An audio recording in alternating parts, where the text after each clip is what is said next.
Anything, we are flexible, right? So we're inside today because there are huge puddles out on the pavement and the grass is soaked. So we're going to make this work, and we've done it before. Just one thing, the kindergartners and seniors will be entering this door. They'll be marching all the way around and coming through here. So if we could just sort of keep a nice path for them, it looks like you already did that. That would be terrific. Again, welcome to the opening ceremony. It's certainly a day of excitement. I'm going to begin the ceremony this morning by introducing to you the president of our Board of Trustees, who's going to have to say a few words, Mr. Andrew Pencil. Not yet, I'm sorry. It's inside, I'm confused. First, let's get the kids in here, right? Okay, so here we go.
Andrew Petzel, and on behalf of the Board of Trustees, I would like to welcome you to the first day of the 2018-2019 school year. A special welcome to our new students and their families, and also to the class of 2019. Class of 2019, this is your year, and congratulations. It's hard to believe, but this is the beginning of my third year and last year as board president. Therefore, it's the last time that I'll have the opportunity to welcome students, families, faculty, staff, and special friends of USM to the first day of school. And while that is hard to believe, it's actually something else that's on my mind this morning. It's the fact that today I'm turning the page and starting the last chapter of what I consider to be part one of my life at USM. Today is the 17th and last opening day ceremony that I will attend while having a child at USM. Obviously, this is something that families go through every year, and I see many in the audience today and before this event that are going through the same situation. So while I've been doing my best to keep it together today, and I see that some of you haven't been doing real well, I see lots of tissues, including my wife over there. It's been suggested to me by my family to avoid talking about the fact that my last child, Grace, will not be here with me next year when I attend the opening day ceremony. And while that will likely be an emotional experience, I know that I will be able to take comfort in the fact that USM has prepared our children well for the next chapter of their lives. And for those of you who have seen a son or a daughter or brother or sister go off to college, you'll appreciate what I mean when I say that USM has prepared them well for the rigors of college. What is hard to believe is that it feels like only yesterday that I was standing where you are today with my son who is starting JK. Over 16 years ago, I couldn't imagine that this day would have arrived so quickly, but it has. And with that in mind, and as we begin another year at USM, I thought it would be a good time to express gratitude to the entire USM community. And I know that these thoughts are shared by every school trustee. First, I'm grateful for the inspirational faculty that show up every day and pour everything they have into educating our children. It has been remarkable to see how they take a PK student and help mold and shape them into the young adults that you see in today's class of 2019. I'm thankful for the parents who trust USM with their children. Over the years here at USM, many friendships have been created. And if you're a new parent, I encourage you to get involved at USM. This is a wonderful community, and I think you'll be amazed at what you get out of it if you just invest the time. The Parents Association is a welcoming organization, and they will help you find ways to become engaged. Getting engaged changed my wife Wendy's life and mine too. And students, I'm most grateful for you. As board members, we constantly look through the lens of doing what is best for you, and you never cease to amaze us with what you accomplish. You are smart, generous, kind, compassionate leaders and thinkers. Your success and accomplishments are second to none, and you have leveraged the opportunities here at USM to do incredible things. Keep up the great work. 2 years ago on this day, we opened the Lee Community Room in the Darrell Welcome Center. 1 year ago, we opened the Lubar Center for Innovation. And today, it's with enormous gratitude that we open the remaining new facilities, including the new Upper School Commons and Servery, and educational spaces, including an expanded performing arts center that includes new and remodeled theater and music performance spaces. Additionally, there is a dedicated art gallery that will allow students to display their work. Over the past 16 years, I've been awestruck at times with the generosity and culture of philanthropy here at USM. Once again, with the Our Common Bond campaign, the USM community has stepped up to the plate and invested in the future. This investment in the physical spaces, along with all of the other resources and programs that USM continues to invest in, will ensure that our teachers have the best means to educate the children here at USM. These resources will allow today's pre-primary student to be ready for the future in the same way that those investments made by individuals years ago paved the way for today's class of 2019. This is an exciting day, and I hope that each of you will have the opportunity to explore these new spaces, and I have no doubt you'll immediately recognize the value that these improvements will have on every student here at USM. One last note to parents. Immediately following today's ceremony, I'd encourage you to visit the theater lobby for the back-to-school coffee being hosted by the Parents Association. As I mentioned a minute ago, please connect with the Parents Association. and find out more about the opportunities that are available to get involved. And let me close by again thanking you parents for trusting USM with your children. They are our greatest asset, and we're thankful that you chose to send them to USM. And students, I trust that you will have a wonderful and successful school year, and class of 2019, see, it was going to get me eventually. If I'd been outside, I had sunglasses on, I would have been I would have done much better. I'm looking forward to shaking your hands as you walk across the stage to receive your diplomas on May 18th, 2019. And I hope you guys have a great year. It's now my pleasure to introduce the head of school, Laura Fuller.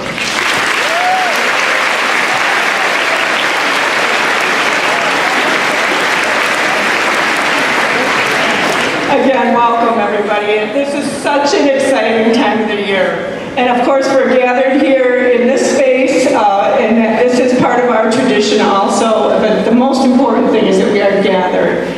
Today really marks a day of celebration for all of us. This is a really quiet place in the summer, and we are so thrilled to have all of you children back. It is so important to us. I also want to officially, one more time, honor the new school leaders, our senior class of 2019.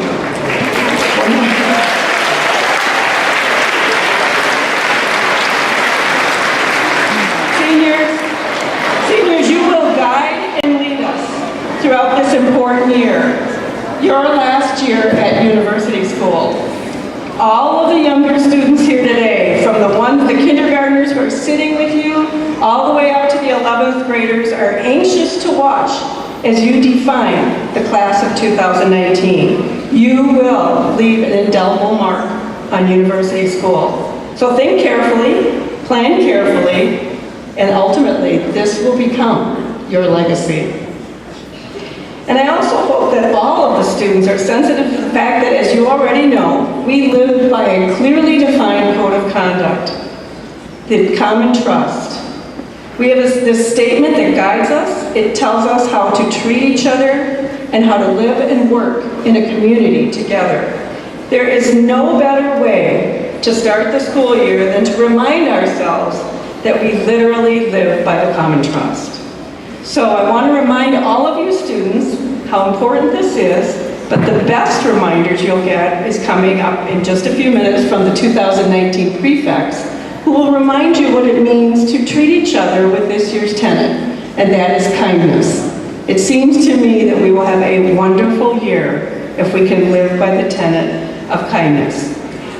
So thank you for being here. And right now I would like to welcome to the stage the Middle School Leadership Club, who will be doing the Pledge of Allegiance with us.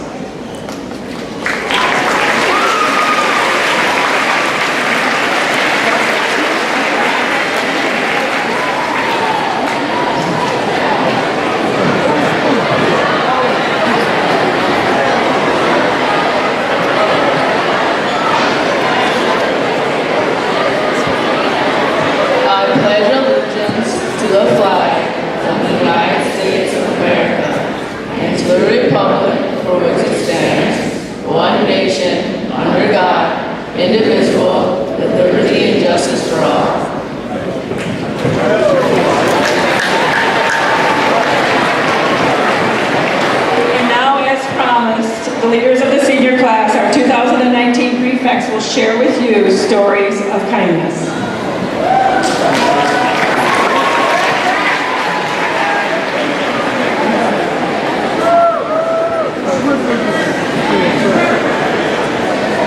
Hi, my name is Troop Greavy, and this will be my 15th year at USM. Back in June, when I was told the theme of the year would be kindness, I was relieved. It would be an easy topic to give a short speech in front of a lot of people. I believe that kindness would be an easy topic because kindness is so simple. It's so easy to be nice to people. But the more I thought about this, the more I questioned whether or not this was actually true. Is kindness really that easy? Ultimately, I realized that kindness really isn't as simple as I thought it was. Yes, it's easy to be nice and kind to someone who's kind back, but where it's challenging is to be kind to those you disagree or conflict with. In the world we live in today, especially with the political atmosphere we have today, It is imperative that we, as students, parents, and teachers, don't combat disagreement and conflict with incivility and personal criticism. Just because we disagree with someone doesn't mean they're a bad person, and it doesn't mean we should abandon our moral sense of kindness and civility. So as difficult as it may be, it's ever more important right now that our community retains kindness and civility in times of disagreement and conflict. Thank you.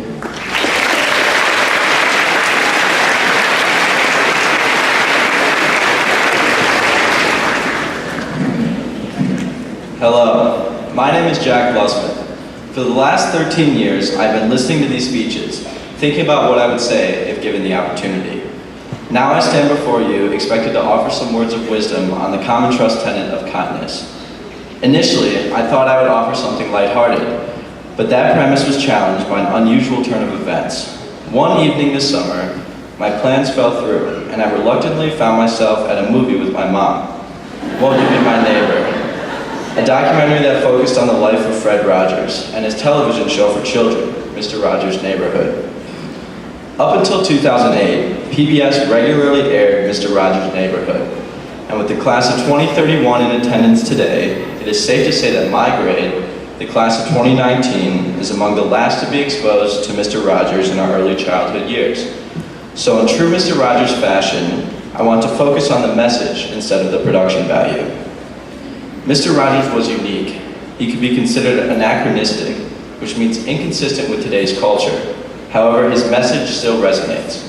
He was genuinely interested in what children had to say and was always thoughtful and considerate. Mr. Rogers would regularly say, "I like you just the way you are." And he would also say, "It's not about the clothes you wear, or the way you do your hair, or the toys that you have." The ethic of Mr. Rogers was kindness. To me, kindness means approaching people on their terms, with openness, interest, and empathy.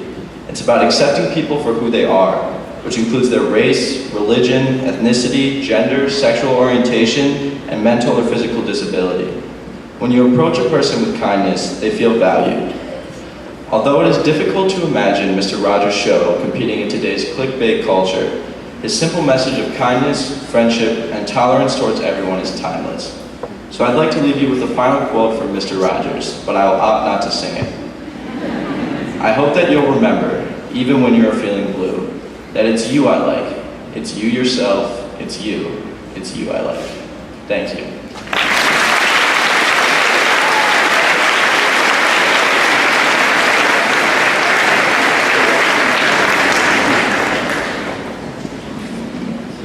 Hello everyone, my name is China Backus and I joined the USM community in 9th grade.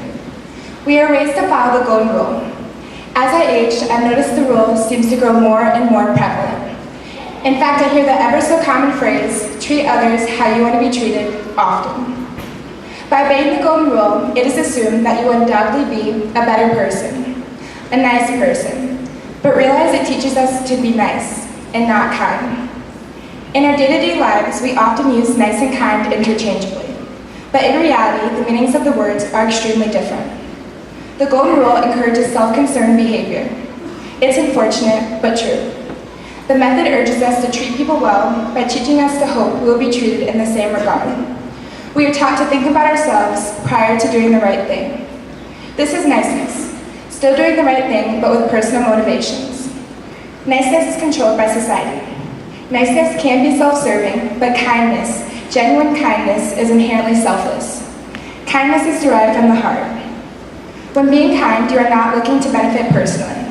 Don't get me wrong, it's great to be nice, but what our world really needs is kindness. We need individuals who are willing to act purely for the benefit of others. In our USM community, the tenet of kindness is so important. We care for one another. We empathize with one another. We are honest with one another. But most of all, we are kind to one another. I would like to leave you with the final thought for this year. Do not treat others well because that's the way you want to be treated. Treat others well because you care about them and you feel it is the right thing to do, even if you aren't awarded for doing so. Thank you.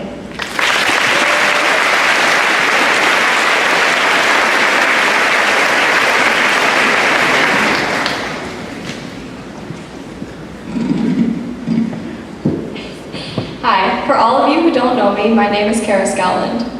Here at USM, we strive to live by the tenets of our common trust: honesty, fairness, trust, respect, and kindness.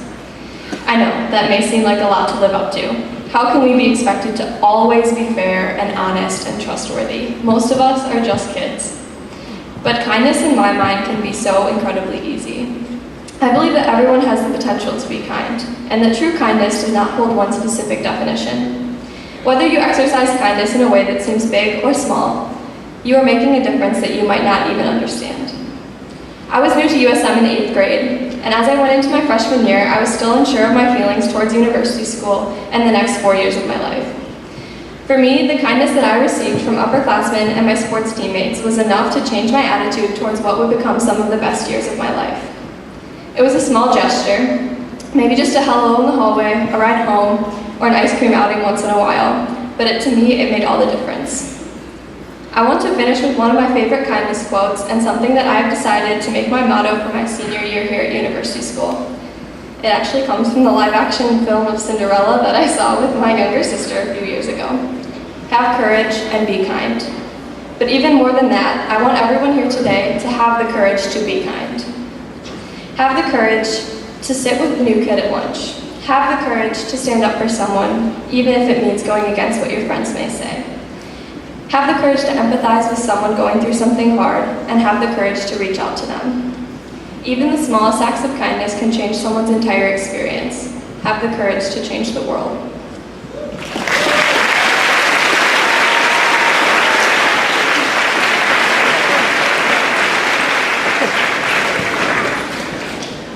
Hi, I'm Vanessa Gores. As both a Belgian and Venezuelan American, my diverse family background has provided me with an environment that has taught me the importance of building relationships with people who differ in the places they're from and the languages they speak. An environment as such as this is representative of the world we live in today, a world that consists of infinite experiences and communities and that poses challenges such as language barriers and other cultural differences. In my own experience, I have struggled with communicating with my Dutch-speaking cousins, with whom I don't share a common language. It's an obstacle that has forced us to revert to hand gestures, embarrassing mispronunciations, and a lot of Google Translate to convey simple things. Obstacles as such, other than language barriers, exist everywhere. When we leave university school, we will live and work with people with different backgrounds and unique stories. How do we effectively build connections with those who are different from you while honoring these differences? The answer is from being patient, compassionate, and understanding, by being kind. We've all been instructed to be kind since we were very little. It's a quality that I believe is embedded in the human spirit, even though it's not always shown. The beautiful thing about kindness is that it takes just one person to create a lasting result. It's immortal. The effect of an act of kindness never ends, because when someone does something for you, it makes you want to do the same. When you help someone, when you are generous and considerate, it will have a persistent effect on the other person that will stick with them and influence their future interactions. With this in mind, I challenge you all, as members of the university school community, to treat one another as a family this year, to make it a goal every day to exercise patience and compassion, and to inspire others by adhering to the common trust. Who knows, maybe someone will inspire you.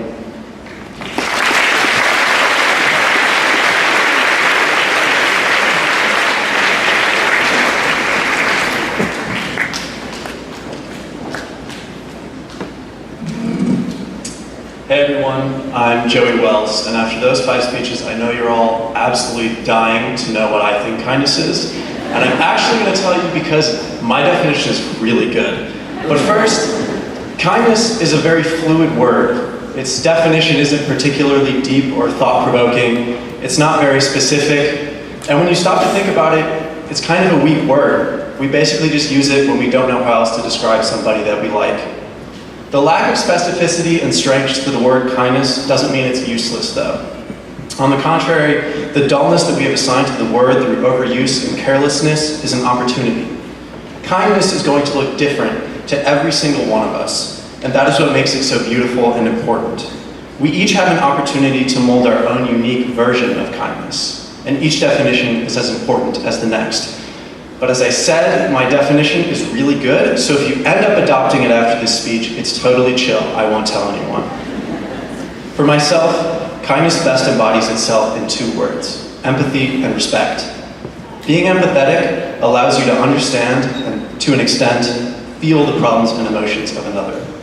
If you are an empathetic person, it also gives you a unique perspective to those around you. This perspective gives you an opportunity to be more respectful to the people in your life. Empathy and respect best represent kindness to me because they create an atmosphere around you that people feel comfortable in and enjoy being a part of. It is when you are able to embody those words that I believe others will describe you as a kind person. Now that was my definition of kindness, but now it's your turn to figure it out. What is kindness to you? Thank you.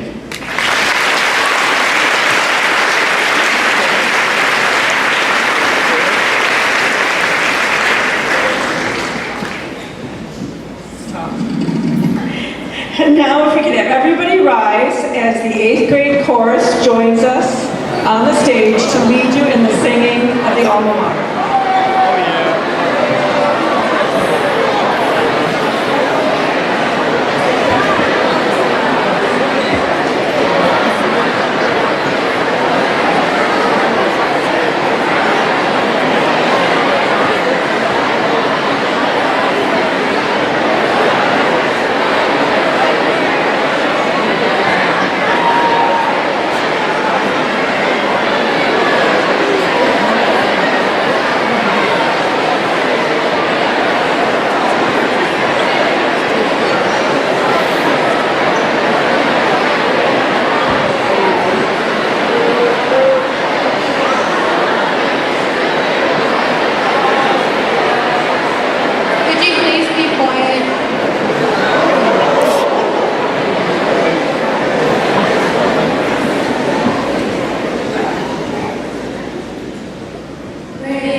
Because obviously it's pretty tight in here and it will really help out if we do it that way. And then I'm going to, we'll have Mrs. Snofsbush ring the bell to start the school year. So parents, if you would not mind just waiting right where you are until the children have dismissed, that would really be helpful. Obviously we're going to have the seniors and the kindergartners recess to music. They'll be heading out this way, so there'll be room to exit. Not yet though, hang on. Then what we're going to do is we're going to recess the lower school first, after the seniors and the kindergartens, then the middle and upper school students. If we could really follow that order, that would be so helpful. And now, if I could just have everybody's attention for a minute. This is a pretty important year. Mrs. Nosbush is up here on the stage, and she's going to stay here. She's trying to exit, isn't she? She's trying to go down. Mrs. Nosbush is beginning her 41st year at university school. Wow.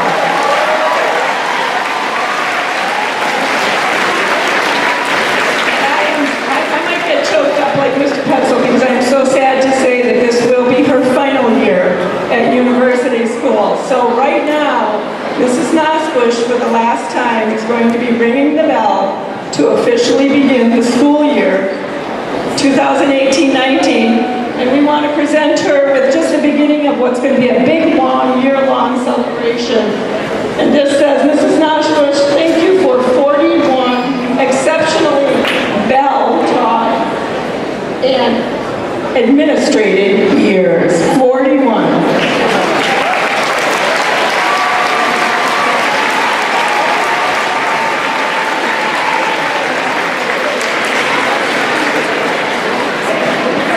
She's right here. Okay. Mrs. Nosbush, would you please begin officially the 2018-19 school year with the